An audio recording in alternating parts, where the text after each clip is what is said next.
Nərimanov rayon polis idarəsi və ərazi üzrə 16, 17 və 18-ci polis şöbələrinin əməkdaşları tərəfindən narkotik vasitələrin qanunsuz dövriyyəsinə qarşı əməliyyatlar keçirilib. Tədbirlərlə əvvəllər narkotiklərlə əlaqəli cinayətlərə görə məhkum olunmuş 41 yaşlı Tohid İbrahimov və İlkin Vəliyev saxlanılıblar.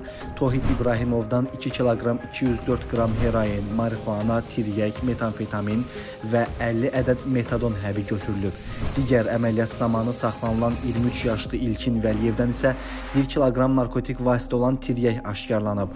Bu şəxslər narkotikləri şəxsiyyəti istintaqla araşdırılan İran vətəndaşlarının vasitəsilə əldə edib, paytaxt ərazisində ayrı-ayrı ünvanlara yerləşdirərək satışını təşkil etməyi planlaşdırıblar. Faktlarla bağlı Nərimanov rayon polis idarəsində araşdırma aparılır.